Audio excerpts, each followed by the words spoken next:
Hi, coaches. Welcome back to Big Drew the World. This is our continued episode on the single wing offense. Fear the Wing series. I'm Coach Allen. I'm coming to you live. You will get this video when I am out of quarantine, as I'm filming them ahead of time. But I'm in quarantine from close contact right now. So I got a little bit more time to answer questions, get the videos, stuff like that. But by the time you all watch this video on YouTube, I'll be off a bit. Um, so looking forward. I'm glad I caught up on some videos and stuff. Discouraged that I got to debut the hover cam and then debut the little hover cam for drawing up plays on paper, which I prefer to doing on the camera and off the camera and everything, and then back on quarantine. But that's a great tool that you can use in Google Classroom now till Super Bowl 55. Video series just $30, and then have me build your own classroom for a $30 add-on, or you can just pay for me and never learn how to do it yourself. But what is the point of having somebody catch a fish for you when you can have somebody teach you how to catch fish? So our video today is 3 takeaways from the single wing offense that can make you or make your offense better. Now, with this being said, there's some low-hanging fruit that I think I hit if you want to go check out my Wing T series on how you can put it into your modern offense. The Wing T is a modern offense. The single wing is a modern offense. The principles of things have this modern offensive feel. Now, with this video, the way it's set up, I'm going to go through my PowerPoint. Then at the end, we're going to go to the board and roll through the board on how we do different things. So, first off, basic ideas of the single wing offense. Okay, unbalanced primarily. Some idea, we've had the balanced single wing type part. We've had the idea of the pulling guards. I'll throw in there one that I didn't type in. We're getting into like 2 back and 3 back and 4 back. I guess we wouldn't go hard to go 4 back if you don't count the quarterback. So we're going into 2 and 3 back personnel times. The idea of the series, we talked about the buck lateral series, we talked about the spinner series, the idea of making everything look the same, the idea of deception, defeating the defense by deceiving them where the ball is going to go. Those are some of the basic ideas.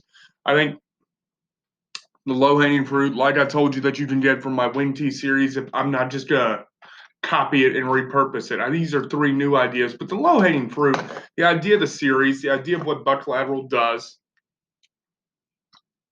with all these plays looking similar to one another. The idea of block down, kick out, pulling guards, creating gap space, the idea of the gap scheme. I think those are 2 things that, I've talked about at length in both the single wing and the Wing T series that you can add to just about any offense, and it helps you out. I won't be talking about those 2 in specifics today. I want to hit you with 3 different ideas, sort of give you a little bit of outside the box thinking. And once again, we're going to go through, and then I'm going to put, just the way video editing works for me, I'm going to put it all up on the whiteboard. Number 1, the idea of play fakes and deception. What was the original single wing built for back with Carlisle and Pop Warner and all that? It was built to deceive. It was built to defeat people by making sure the defenses didn't know where the ball was going. Up until this point, defenses were defeated by sort of bludgeoning the other team, ramming it down their throats. And I think single wing gets that ideology today because it's a run-heavy offense. The idea of it was to deceive where the ball was going, the idea of play fakes, the idea of series and how it can look and look very similar. I talked about the idea of series. This goes with the idea of play fakes and deception, which I want to talk about, just sort of how you can do that and how you can add to that in your offenses when we get up on the board. Number 2, I'm going to talk about is unbalanced and heavy formations, how this changes a front, and how the idea of an unbalanced defense sort of makes the defense be honest. Defense has to declare their intentions when they have an unbalanced front. Okay? And the ideas of things that you can do with that unbalanced front that I like. Okay? Finally, compressed formations in the passing game. Remember how the single wing offense, when it came into vogue, really opened up the idea of the passing game. Remember how defenses generally respond to single wing or heavy formations. They're usually coming in and putting in those big, heavy personnel guys. They're putting in more linebackers. They're putting in more defensive linemen. They're putting in people who can't cover in space as much. And I'm going to talk about what did the spread do to us, okay? The spread made us get those types of heavy guys off the field, okay? How do we get them back on the field and then still run the passing game? We're going to talk about that, and we're going to get ready to go to the board right now. All right, coaches, welcome back. We're now getting to our video phase. I'm going to take my mask off there. We're now getting to our whiteboard phase here as I bring the whiteboard in. Been having to teach math from home, so I apologize about that. So the first idea being the idea of play fakes, the idea of ball deception. So we know here the idea of series, okay? It's very easy to get the idea, okay? I'm going to draw up in the traditional single wing, okay? So we have here the idea that, okay, we have the ball fakes here, okay? In the buck lateral, we have here, we have the constant here, we can have the motion man. You have all the different stuff that comes together with it. In your traditional offense, you can also create this. I've talked with coaches before about 20 personnel, okay? What do I like about this automatically? The idea of could it be coming here, okay? Could it be coming back here? Could we have the tailback trap? Okay, let's just go through, okay? We're just in 20 personnel right here, and we're doing it at a T-look, okay? So off of this, let's say we have the backfield motion being this. All right, traditional looks like triple option, okay? Looks like triple option type of stuff here, okay? Now, off of this, maybe a 4-3 since we have 20 personnel. All right, off of this, you can have your inside zone right here where we're boom, boom, up, boom, boom, up, fan out right there, okay? We can do that. All right, I'd probably want to put a tight end down here just to get this surface a little bit bigger so we can do that. So we're almost in 21 personnel there. Okay, but let's say we keep the 4-2 here. So we can go collapse, leave him, boom, boom, boom. So off of that, we have your inside zone. Okay. Off of this, you can also have, okay, still keeping the same backfield motion. Just ideas for you to think about here, guys, with keeping the same backfield motion. All right. What if we did a little, I'm going to hate this when I do it. Watch. Kick, wrap. And still here we got the play fake, and then we just got a little pin and pull. Off of this, you obviously have traditional option. All right. I've always loved coming off of this. You also have your tailback swing, play action. Okay, and this is one formation I'm just drawing up. This is what I think that having 20 personnel brings into the game. Having more than one back end brings in the idea of play fakes, brings in the idea of deception. And you start to get that idea based on who tackles who, where a play gets stopped up at, where you can call stuff that is like a series. That is like a series. Sorry, Siri heard me say series. And you can do that type of stuff. I've always liked this play. People might think I'm a little bit crazy, but we got the play fake there. to hold linebackers. We're coming around, we're going like it's option. But instead,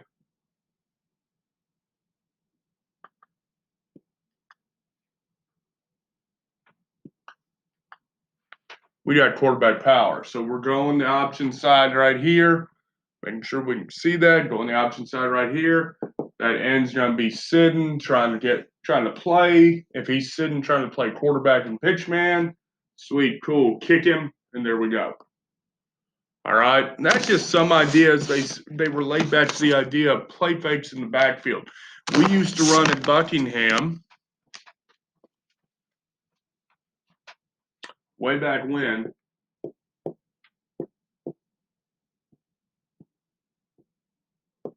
That is our base set. We also used to run that as our base set too, where we'd have one wing. I like both of them. Both, I think, give different ideas for play fakes here because we would sell this one all the time. All right. If we're selling speed option here, we can send this wing back away. All right. We would sell the speed option, but then up here, I've told you before, our base play was what we call G series. Okay. We could go, this is what we would call, I guess, in this situation, 36G. He's just going to stick the ball inside hand in the H-back's, in the wing-back's chest right there, his stomach, I should rather say. And it's almost a counteraction. Boom, boom. Oh, he's going to block back. He's going to come here. He's going to make sure he doesn't follow and then get up top. We're hoping this guy gets lost in the sauce right here. And now we have the G kick. I also preferred almost what we call, that was 36G, what about 30 trap? Same look. Boom, boom, boom. It's going to be almost like a J sweep for him. We would run 30 trap off of it. So now we can go boom, boom.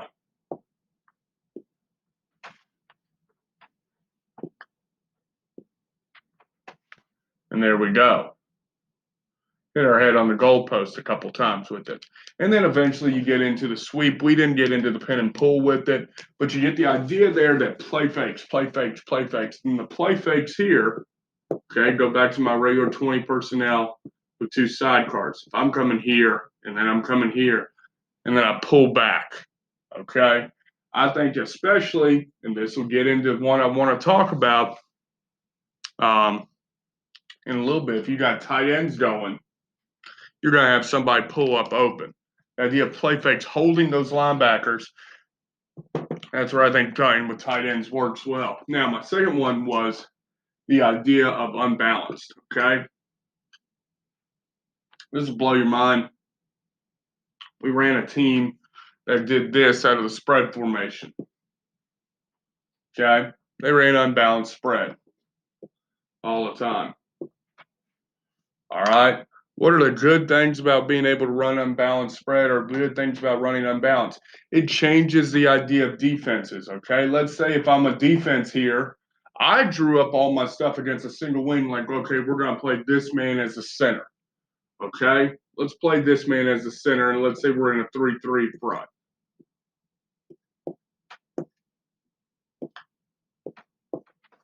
All right? Cool. All right, let's say we did a little bit more single wing-ish. We're going to put a wing right there instead of a slot receiver. I like that. I like that. Here we go. Wing, wing, wing, wing, wing right here. Now, if I treat this as the center, okay, if I'm the offense, I'm reading this dude as the center to be offense. To be honest, the defense is reading this guy as the center. Okay, I'm going to draw a line down formation. How many people I got over here? I got 1, 2, 3, 4. 1, 2, 3, 4. I can have ball carriers too. Okay.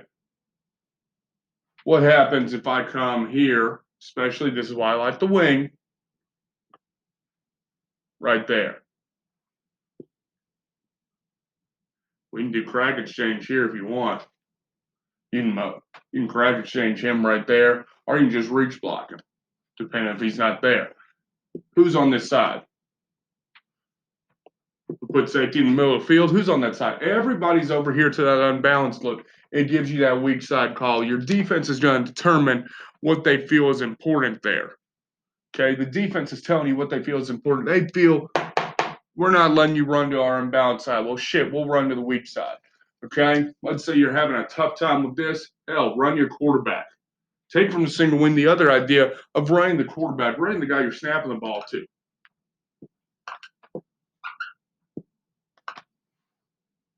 Okay, different looks off of it.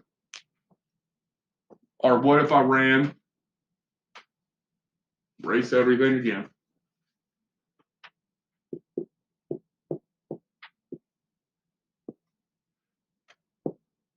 Once again, everything's set up looking like I'm coming back this way.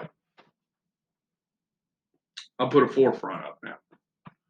Have them still treat that guy as a center.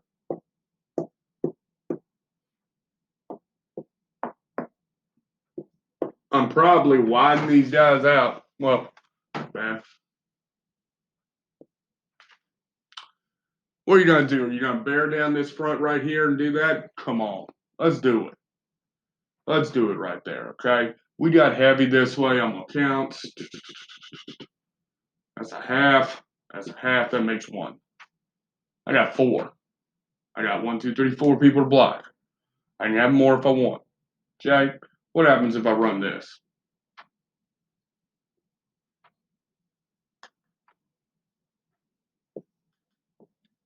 Get my play fake. Okay? Here we go. Your quarterback trap is on the safety level.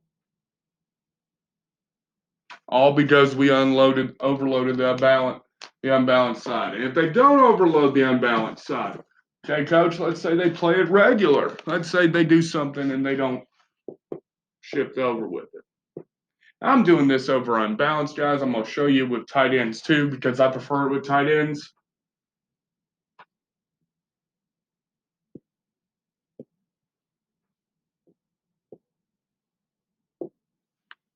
Okay, I'm going to treat this dude like the center, run a forefront. Stretch that guy out right there. I treat him like a tight end.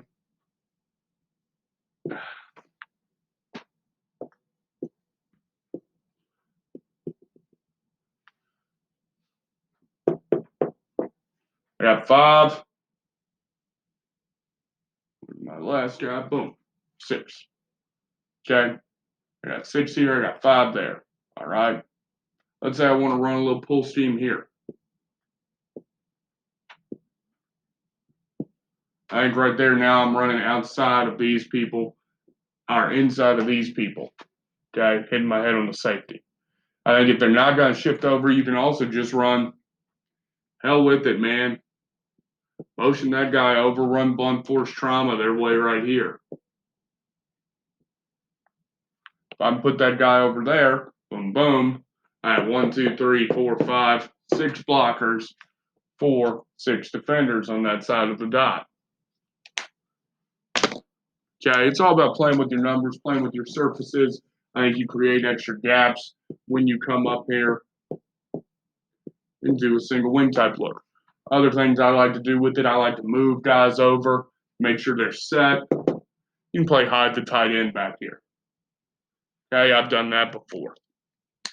Last thing, compressing.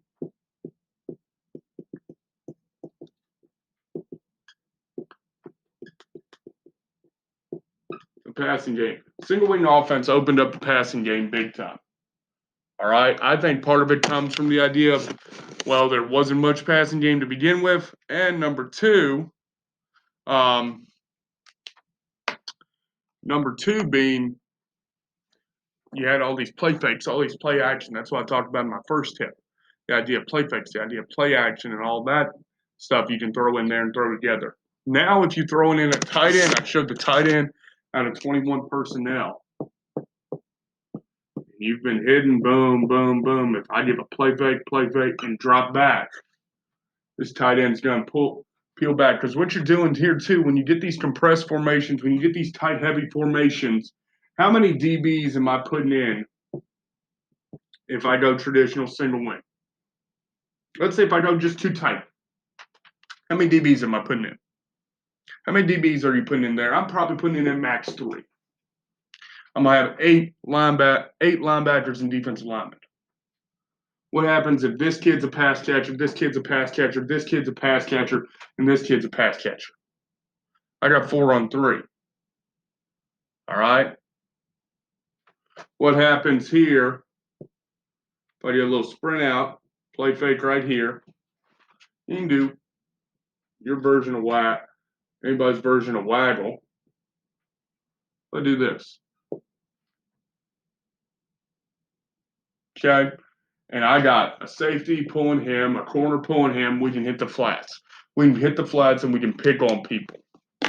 Okay, what do we do? One of my favorite ways to run mesh. I know, single wing and air raid and the same thing. We would stack and put them in tight right here. Because now I have more space to play with outside here. I have more outbreaking stuff right here. I've done put the defense in a box. So now I can get him off. He's going to do this. In our traditional, how I ran mesh, we come here. We come, boom, boom, here, here, here. Okay? And you're pulling guys back in. That's where I love the flat hitting routes. Okay? So remember the big things we talked about. I know there are more things you can take away and apply to your offense. But the idea of play fakes, the idea of deception being your main thing for defeating defenses, the idea of unbalanced formations not necessarily being completely balanced. Think about it, guys. If we put a trips formation out there, we're not unbalanced. We're doing it for a reason. We're trying to put defense in a bad position to play something, either the run or the pass, and counting your defenders and seeing how you can work them in the run game or the pass game. And then finally, the idea of compressing or bringing these heavy formations in to throw out of them. The idea of using your tight ends, using your heavy formations, creating matchups, okay? I used to love, as a offensive guy, to see people if I brought tight ends or fullbacks into the game, who they change up their personnel. I coached for one of the best defensive coordinators, I believe, in the state of Virginia at Buckingham. And if we could get a number on a tight end that told us there was a heavy formation coming in, we're switching out. We're taking a DB out. We're putting a D lineman in. Okay? What if he's a pass catcher? Let's go. Let's attack where we have our numbers at. And let's try to manipulate matchups to get our numbers out there. And that's what I love about the single wing offense. That's what I love about ideas that you can take to your single wing offense. I didn't even talk about the idea you can use spinner out of spread, okay? The spinner comes into play when we go back to our 20 personnel. I can come here, I can spin around hand to him, and the spinner just holds those linebackers because they have to keep seeing the same thing over and over and over. The idea of the series where they see the same thing over and over and over and over. Okay? Interesting thing we have off the one blocking scheme is that we kind of do it, where most people deceive. Most series are built around deception with with the backs running everything. We deceive by how the linemen block. The linemen block the same. The backs are what changes. Because where do we get most of our reads from? The linemen. Okay. All right, coaches. Thank you for watching this episode. Remember, we want to score points. If we want to score points, we got to dominate in the trenches. If we want to dominate in the trenches, we got to remember, we got to know that bigs rule the world.